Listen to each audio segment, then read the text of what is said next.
বন্ধুরা, আমি পূজা চলে এসেছি নতুন একটি মজাদার গল্প নিয়ে।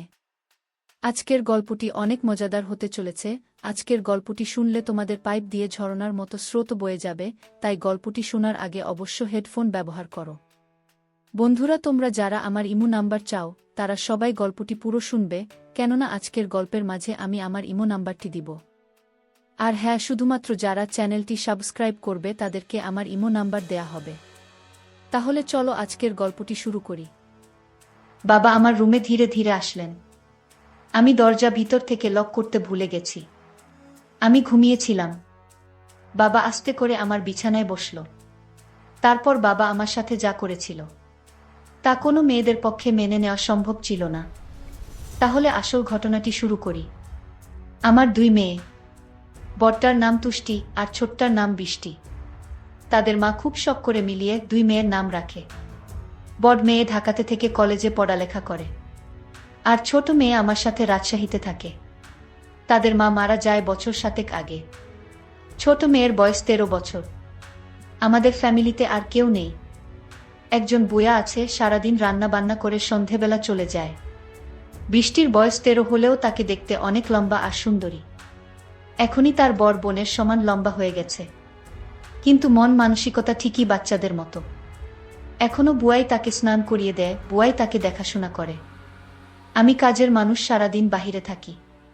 মেয়েদের দিকে খুব একটা নজর দিতে পারি না। পুরনো বুয়াটাই সব সামলায়, তাই মেয়েদের সাথে আমার বন্ধুত্বপূর্ণ সম্পর্ক গড়ে ওঠেনি। তারা আমাকে বেশ ভয় পায়। হঠাৎ একদিন বুয়া অসুস্থ হয়ে যায়। প্রায় 1 সপ্তাহ আসতে পারেনি। একদিন রাতে অফিস থেকে বাসায় এসে খেতে বসি।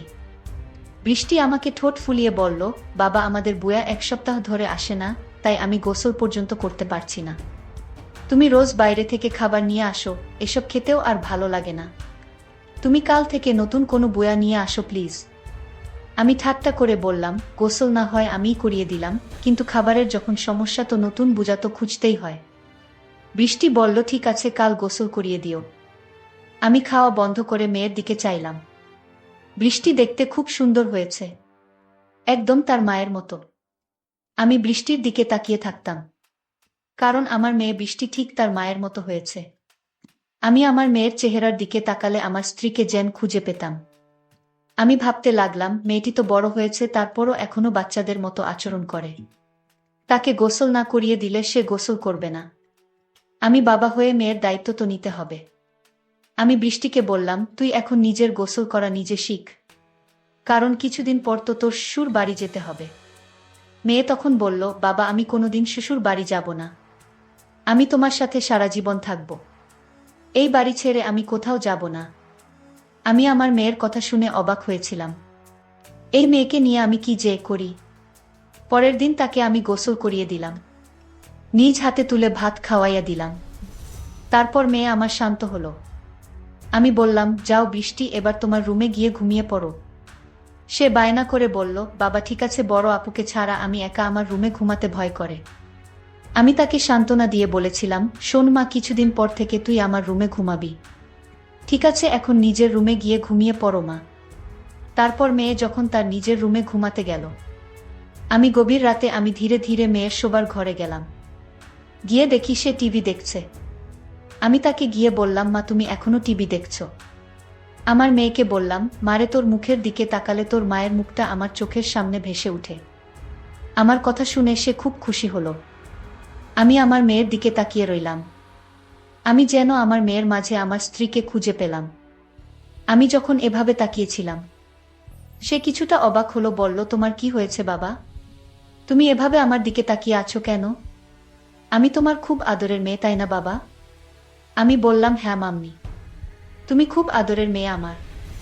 আমার বাবা বলল, মাম্মি তোমার সাথে আমার একটা কথা ছিল। কি কথা? বাবা, মাম্মি তুমি আমার কথাটা রাখবে মাম্মি। আমার মেয়ে বলল, বাবা তুমি আমার জন্মদাতা, আর তোমার কথা কি আমি ফেলতে পারি? আমি তোমার সব কথা রাখব। তোমার কথা না রাখলে যে আমার অমঙ্গল হবে। আমি ভাবতে লাগলাম কিভাবে কি করা যায়। হঠাৎ বুদ্ধি এলো মাথায়। আমি তাকে গম্ভীর হয়ে জিজ্ঞেস করলাম, কতদিন গোসল করিস না মা? প্রায় 1 সপ্তাহ। তাই? আচ্ছা ঠিক আছে, চলো আমি তোমাকে আজ গোসল করিয়ে দেই। কাজের বুয়া আসবে কোনোদিন আর তুমি এতদিন গোসল ছাড়া থাকবা মাম্মি। গোসল না করলে ঘুম হবে না মাম্মি রাতে। তাই চলো আগে গোসলটা করিয়ে দেই। তুমি আমার মেয়ে, আমি তোমার যত্ন না করলে লোকে মন্দ বলবে। তাছাড়া আমি তোমাকে এভাবে থাকতে দিতে পারি না। চলো মাম্মি, তোমাকে গোসলটা করিয়ে দেই। এতদিন গোসল না করলে শরীর খারাপ হবে। মেয়ে বলল, এখন তো রাত, কাল সকালে করি আব্বু। আমি আমার মেয়ের কথা মেনে নিলাম। তবে মা, কাল তো আমি কাজে চলে যাব, ফিরতে আবার রাত হবে। মেয়ে বলল, ঠিক আছে বাবা, তাহলে কাল রাতে তুমি গোসল করিয়ে দিও। যাও বাবা, এখন গিয়ে ঘুমাও। আমিও ঘুমাবো। ঠিক আছে মা, তাহলে তুই ঘুমিয়ে পড়। আমিও ঘুমাতে গেলাম। পরের দিন সকালে উঠে আমি আমার মেয়েকে বললাম, মা আজ বাড়িতে কেউ নেই, তাই বাড়িটা একদম খালি পড়ে থাকবে। তোমার আজ আর স্কুলে যেতে হবে না, কাল স্কুলে যেও। আমি বাবার কথা শুনে খুব খুশি হলাম, কারণ আজ সারাদিন টিভি দেখতে পারবো।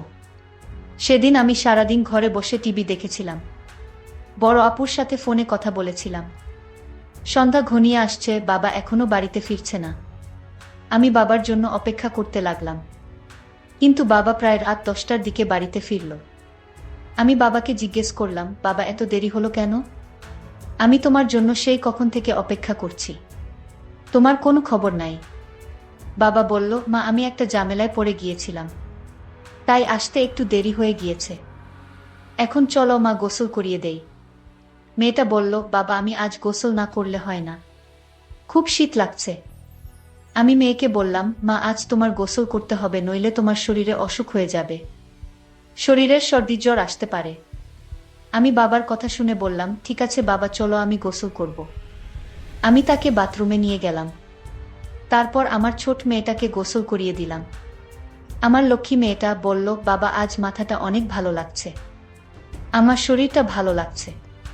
আমি বললাম, গোসল হচ্ছে আল্লাহর নেয়ামত, গোসল না করলে শরীর ভালো লাগে না, রাতে ঘুম হয় না। আজ তোর অনেক ভালো ঘুম হবে। তারপর রাতের খাবার খেয়ে যখন আমি ঘুমাতে গেলাম, আমার মেয়ে বলল, বাবা আজ তুমি আমার রুমে ঘুমাবে, কারণ এই রুমে আমি একা একা থাকতে ভয় লাগে। আগে তো আপু আর আমি একসাথে থাকতাম। আমি আমার মেয়ের কথা শুনে বললাম, ঠিক আছে মাম্মি, তুমি আমার রুমে চলে আসো।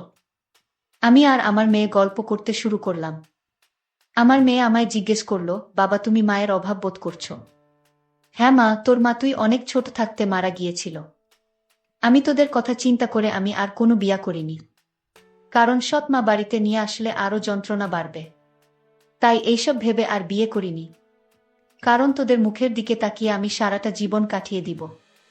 বাবার কথা শুনে আমার কান্না চলে আসছিল। আমার বাবা তার নিজের সুখ খুঁজেননি, আমাদের সুখের জন্য বাবা সারাটা জীবন এভাবে কাটিয়ে দিল।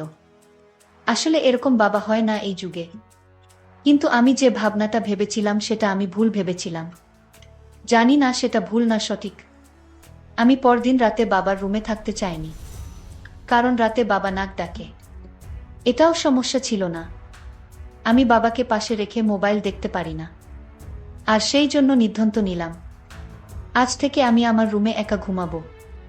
আমি পরদিন বাবাকে বললাম, বাবা আজ আমি একা একা আমার রুমে ঘুমাবো। আর সেদিনেই ঘটল আসল ঘটনা। আমি রাতে আমার রুমে যখন ঘুমাতে গেলাম, তখন বাবা আমায় ডাক দিয়ে বললেন, মাম্মি আজ তুমি তোমার রুমে একা ঘুমাতে ভয় পাবে না? মেয়ে আমার বলল, না বাবা, আমি তো দিন দিন বড় হচ্ছি, আর এখন আমার একা একা রুমে ঘুমাতে ভয় করে না বাবা, তুমি ঘুমিয়ে পড়ো। কিন্তু আমার চোখে কোনো ঘুম নেই। আজ 15 বছর ধরে আমি একা। আমার স্ত্রী একটা রোড অ্যাক্সিডেন্টে মারা যায়। আমার স্ত্রী দেখতে অনেক সুন্দরী ছিল। আমার তো মন চায় অনেক কিছু করার। যাই হোক, আমার চোখে ঘুম আসছিল না।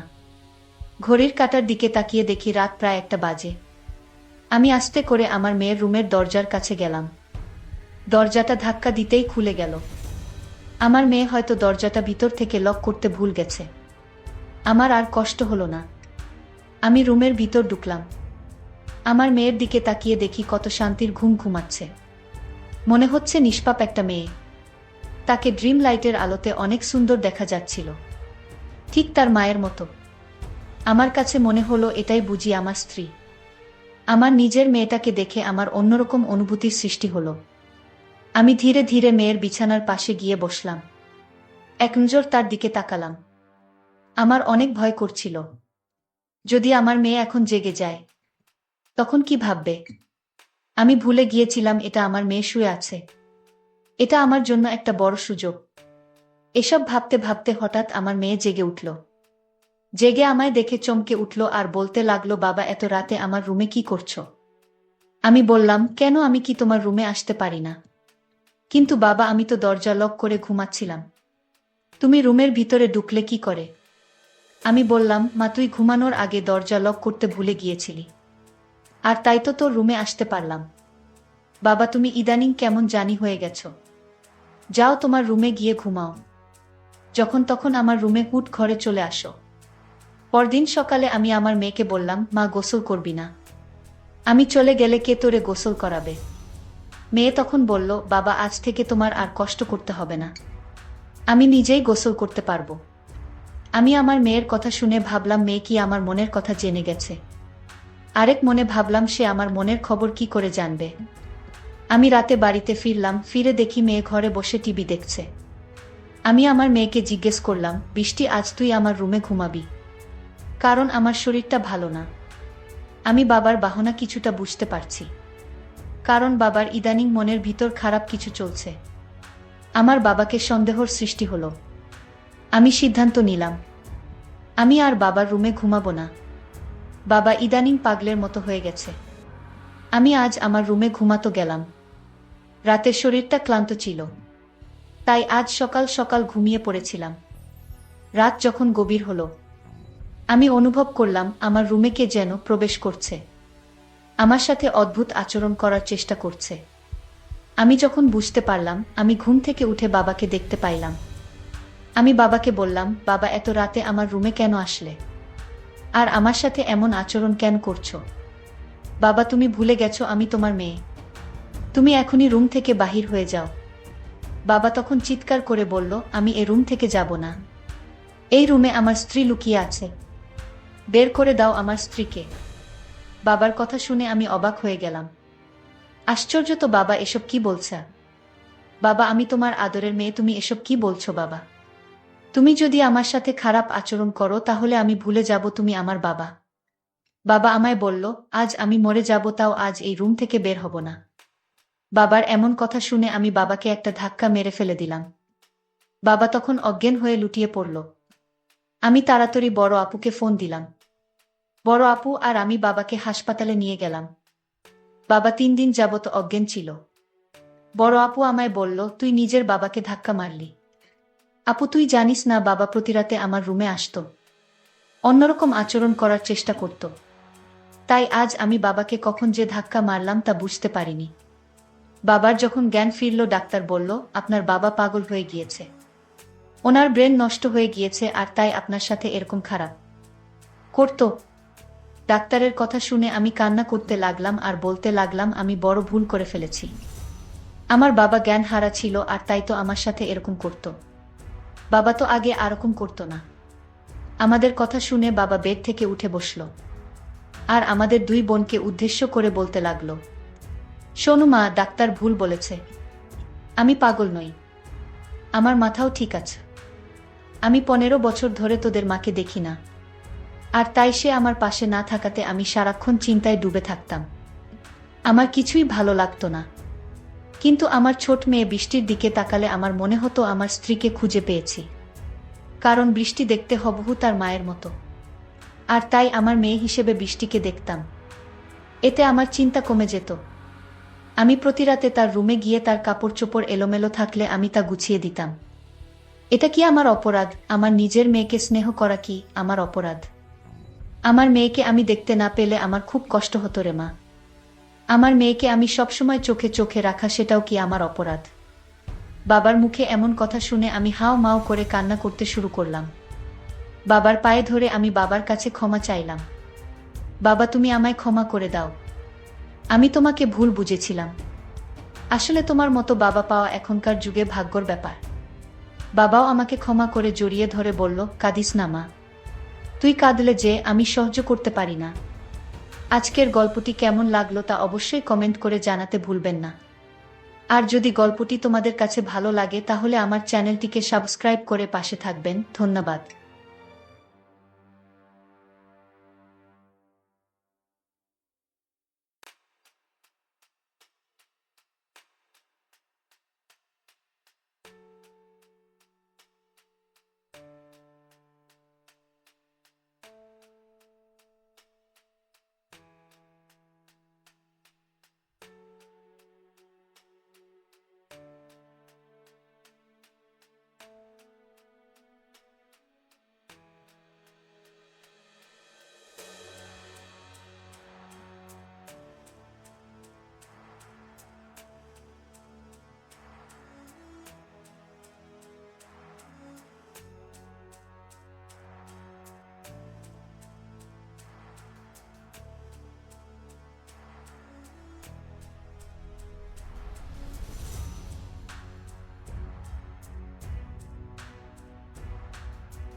বন্ধুরা, আমি পূজা কষ্ট করে তোমাদের জন্য ভিডিও বানাই, তাই তোমরা পুরো গল্পটি প্রথম থেকে শেষ অবধি দেখবে।